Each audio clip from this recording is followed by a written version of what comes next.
Hello, and welcome to this edition of All About Hopkinton, the original HCAM series created to bring you the people and organizations that help make our community the great place that it is. I'm Mary Arnaud. There are a lot of groups out there and a lot of people dedicating their time, energy, and talents to improve some aspect of life in Hopkinton. I am privileged to be sitting here talking with them and sharing their stories with you. Joining me today is Bob Cloutier, pastor of Care Ministry at the Faith Community Church in Hopkinton. Bob, thank you so much for being on the show, and welcome today. You're welcome, Mary. It's good to be here with you and to share with you. So. Well, I have a lot of questions about the ministry that I would like to ask, but before we get there, I want to know a lot about you. So what are you willing to share in terms of your background, how you came to Hopkinton, how you got into your ministry, whatever you want to tell us today, so we can know a little bit more about you. Yeah, so I've got some really fun stories to share about in answer to those questions. The first is how we got to Hopkinton. So we were married in 1973. I graduated with a degree in mathematical economics. I ended up working at an economic consulting company in Lexington, Massachusetts. My wife, Linda, who many people know in town because she's taught the preschool for so many years, she just retired after 25 years. Got a job as a public school teaching in Central Falls, Rhode Island. I had grown up in Seekonk, Massachusetts. She lived in Pawtucket, Rhode Island. We ended up renting this small little apartment in Pawtucket, Rhode Island, but I was traveling to Lexington, Massachusetts every day, and that got real old real fast. So, bright decision makers that we are, we decided we're going to drive halfway between our two jobs and find out where we are and maybe buy a home there. So literally, we drove up 95 from Pawtucket, Rhode Island, went north on 495, got off exit 21A, drove up to the center of town, where Bill's Pizza is now. There was a store, Brown and Smith's. We went into the store and literally said, "Where are we?" And they said, "You're in Hopkinton." And that began a journey. My wife spent the summer trooping around this whole area through Mary McDonough's real estate office with Mary Carey, who I think was a relative, a sister or whatever. We couldn't afford something in Hopkinton. We ended up buying a little home in Milford. So that was our first entry to Hopkinton. Probably a year, or no, several months later, we were looking for a church because we were both believing Christian people. We were looking for a good church where we could learn and grow. We visited a number of churches in Milford and such, and then the Milford Daily News had this article that said, First Congregational Church of Hopkinton is celebrating its 250th anniversary, and Harold John Ockengay, who is the president of Gordon Conwell Theological Seminary, is going to be preaching on this celebration weekend. So we said, oh, we knew of the seminary, we knew of Ockengay, and I said, let's go visit. So we came to Hopkinton on that weekend, that Sunday. We walked into the church on its 250th anniversary day, listened to Ockengay, and there was life, and there were young people, and we felt, wow, this is pretty neat. Maybe we found a home, but let's come back on a regular Sunday. So we came back the next Sunday. Dick Germain, who was the pastor and had been there for 2 years, then was preaching, and he was fabulous. And we both looked at each other and said, that was better than Ockengay. And there was an associate pastor there who was a school teacher like Linda, and there were just these connections, and it was a sense of home.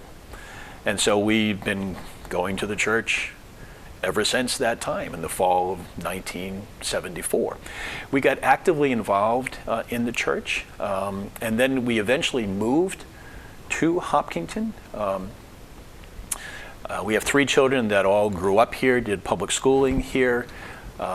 My son had started in Milford in a kindergarten. It was an open classroom concept, but it was kind of crazy. There were 50 kids in this big classroom with 3 or 4 teachers or something or other. The whole idea was to give kids freedom, but it was somewhat chaos, and my son was just kind of traumatized. And so that was one of the motivating factors, as well as the church, to getting here, to moving to Hopkinton. We eventually moved here in the fall of 1985.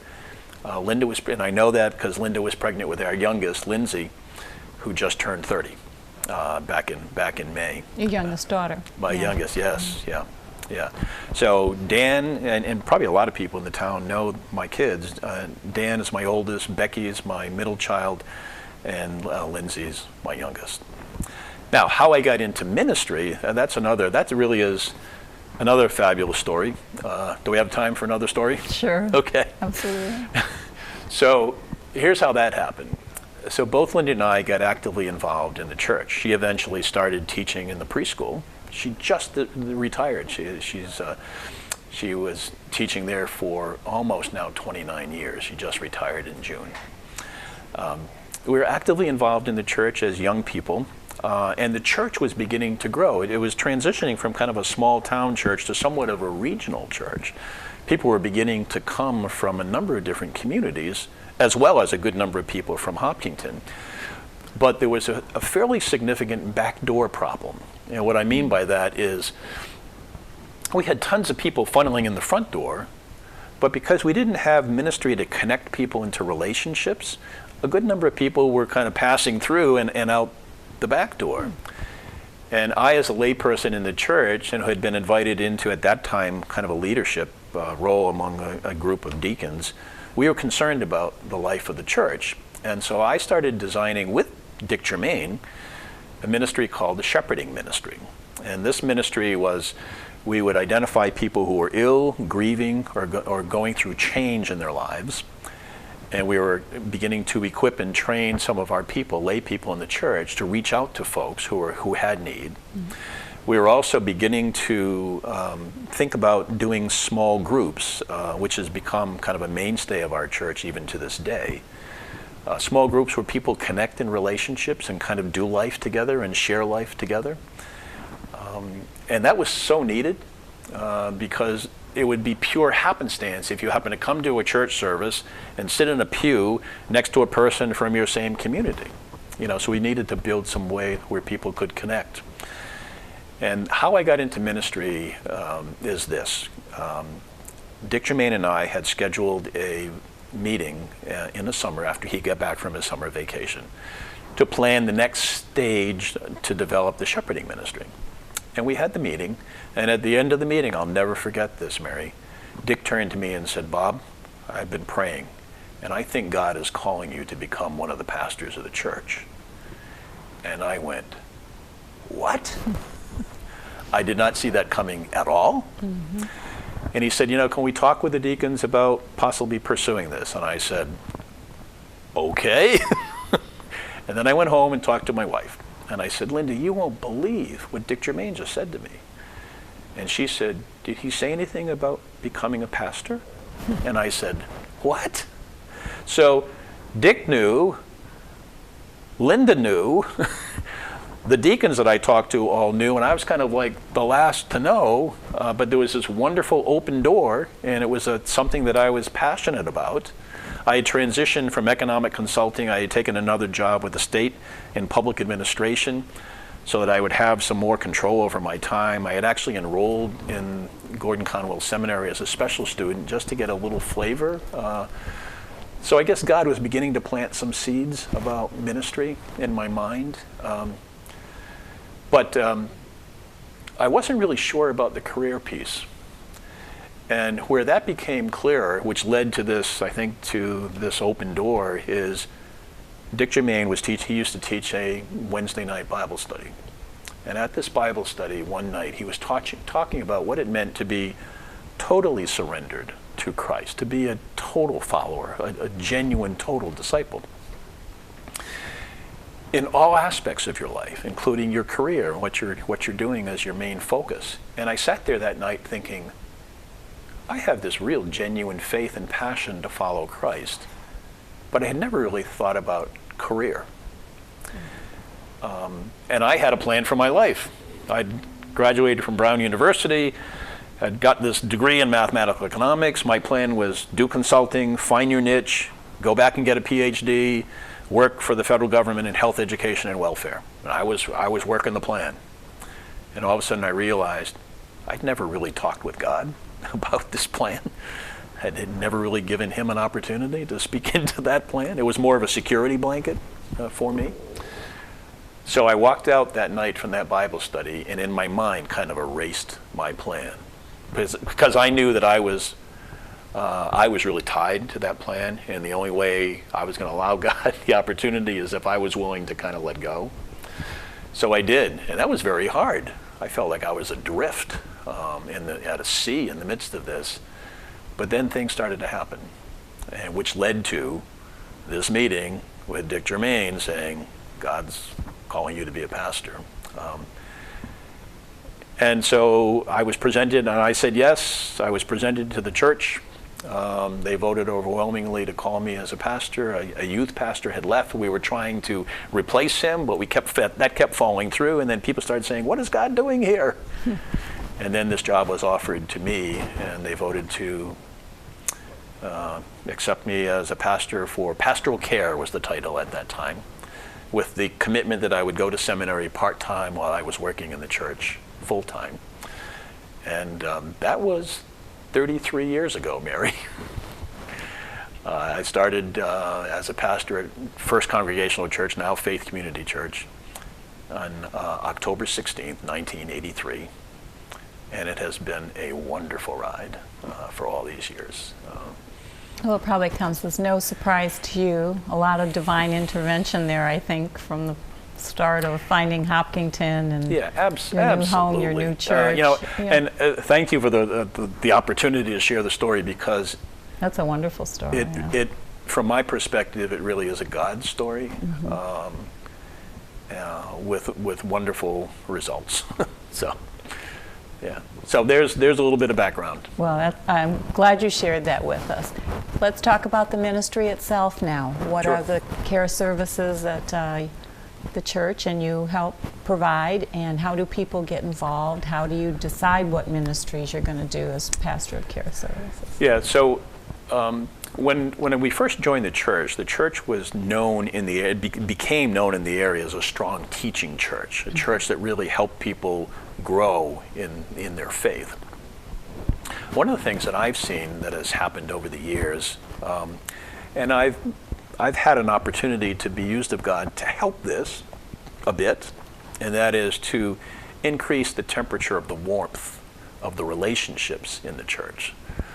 There's only one new command that Jesus gave us in the New Testament, where he said to his disciples, "Love one another as I have loved you. By this will all men know that you're my disciples, if you have love for one another." I'm really passionate about that. And so I've got a team of people that we consider ourselves catalysts to try to... the responsibility to love is not, there's not a ministry that loves. The call is for everyone to genuinely care for one another. We get the privilege of being catalysts to kind of make that happen. We're not responsible for all love. We catalyze the love. So I've been doing that for 33 years. There's been some different roles that I've had along the way. But what really jazzes me is when you look at the story of the birth of the church in the New Testament in the book of Acts. There's this wonderful story. It says that they loved one another. They cared for one another so deeply and so passionately. It says there was no need among them. Well, if you stop and think about that for a moment, is that hyperbole?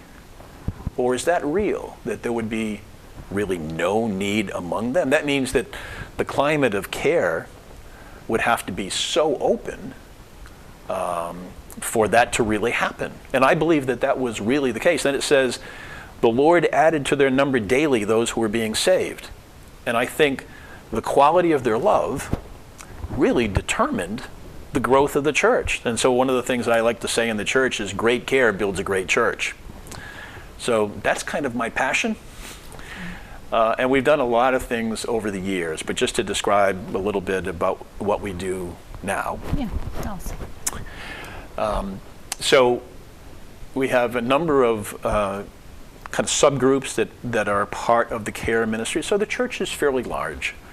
We have probably 1,200 people in the building on a typical weekend, from birth to old age.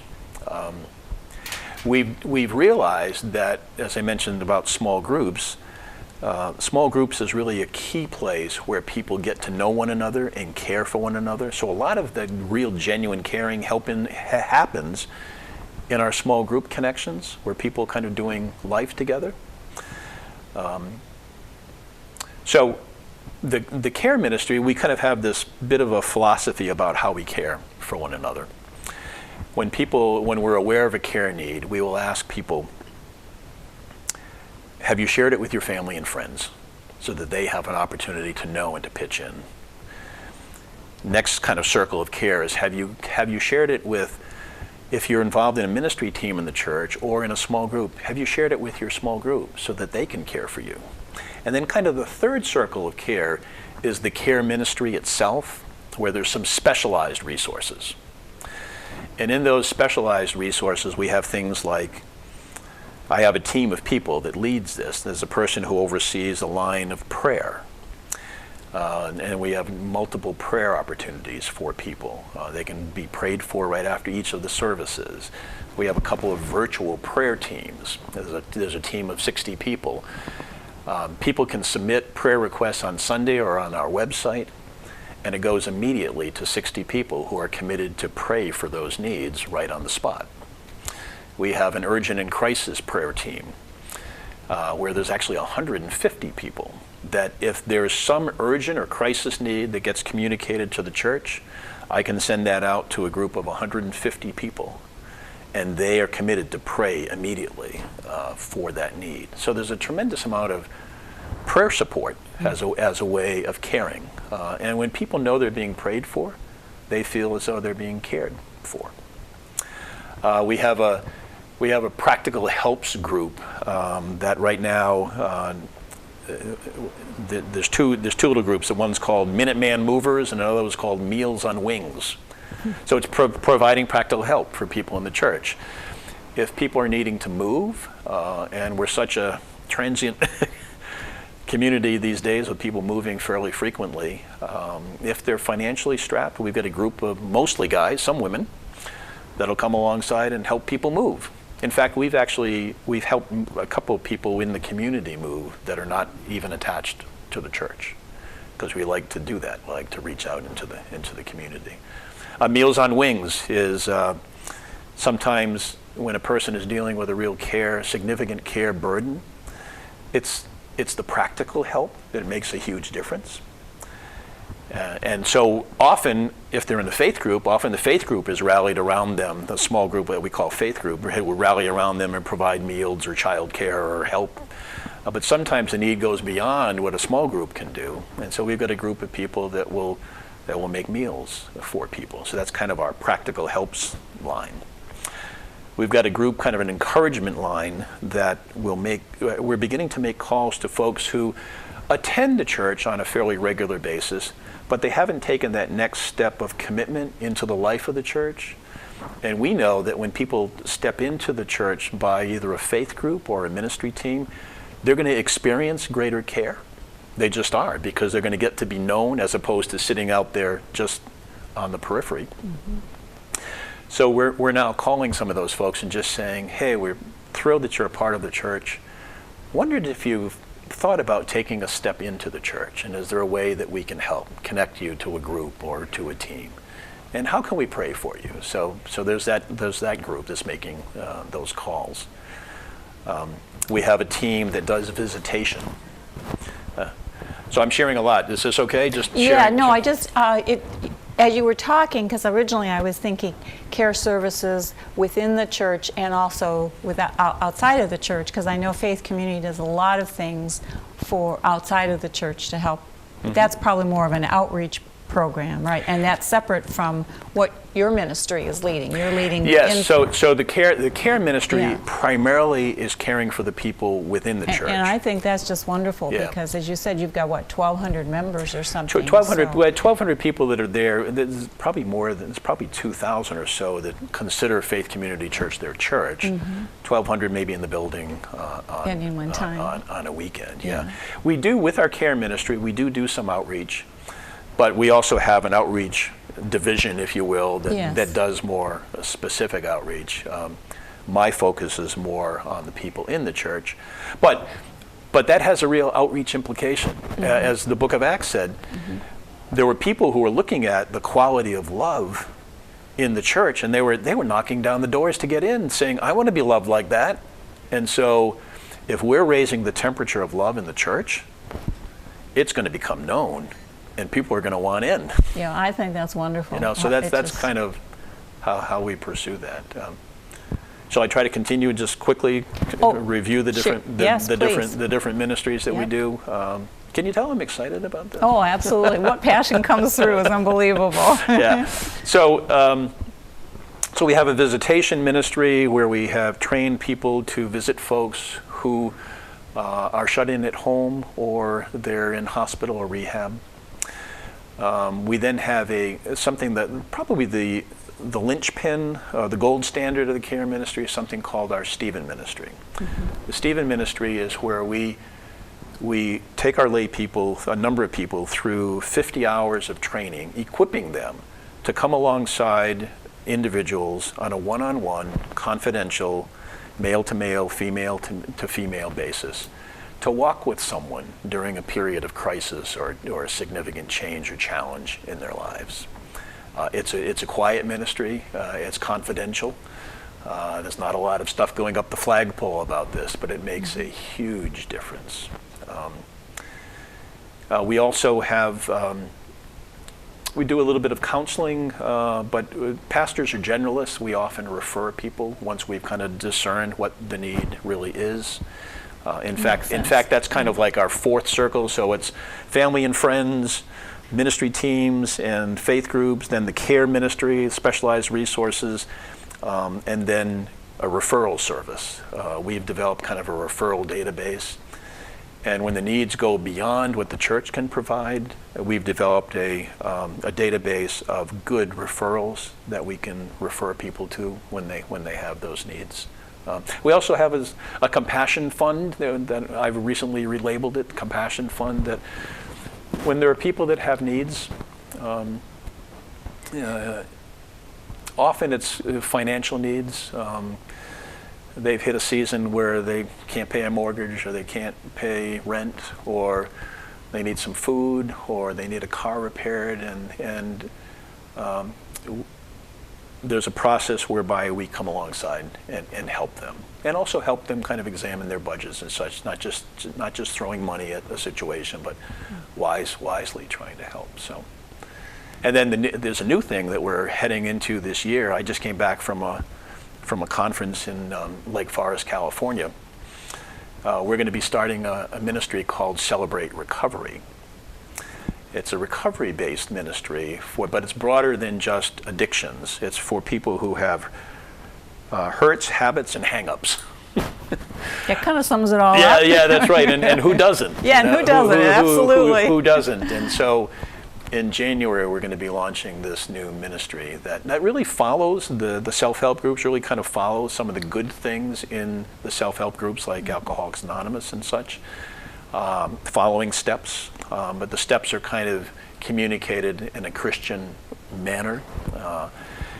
And Jesus Christ becomes clearly identified as the higher power.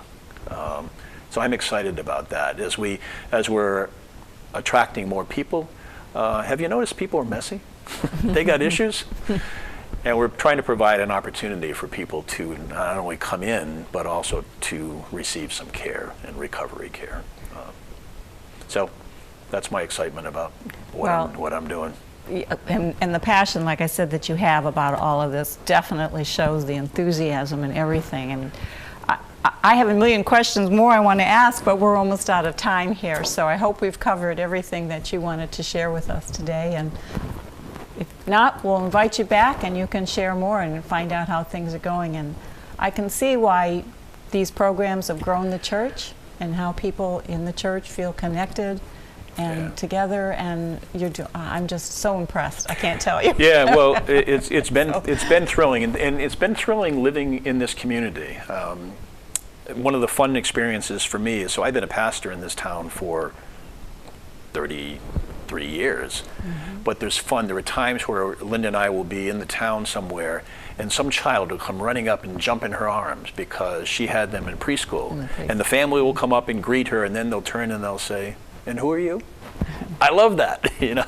So we've been in the community. It's been a great place to raise family. It's been a great place to share faith, to grow in faith. In fact, the faith climate within the town, the way we share among the churches, is unique. When I went to seminary, I learned that there are a lot of communities that don't have that kind of unity among the faith, among the churches. Well, as I said in the beginning, Hopkinton is a great place, and there's a lot of people and organizations that make it that way. So thank you very much for sharing that all with us. You're very welcome. And thank you for joining us for this program and hearing about this wonderful things that they're doing at Faith Community. For more information about the Faith Community Church, check out their website. For more information concerning all about Hopkinton, find us on hcam.tv. If you or someone you know is having an impact on our community, we want to hear about it. Send an email and perhaps you'll find them sharing their story right here on All About Hopkinton. I'm Mary Arnott, and thanks for watching.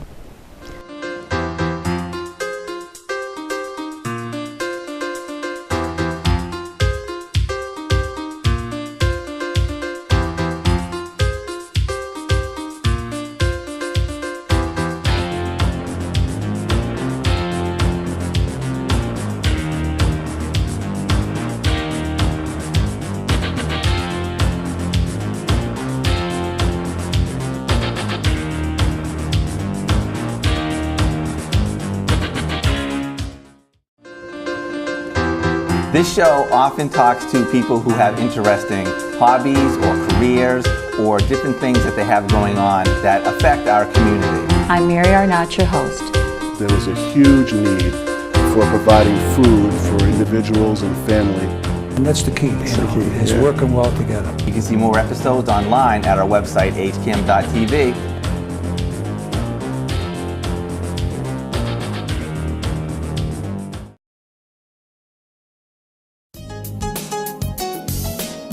Hi, I'm Tim Kilduff, and this is Business Matters. I think we got to talk a little bit about the history. I mean, you were born into something pretty special, weren't you? Yeah. The shop is a safe haven for a lot of people, young and old.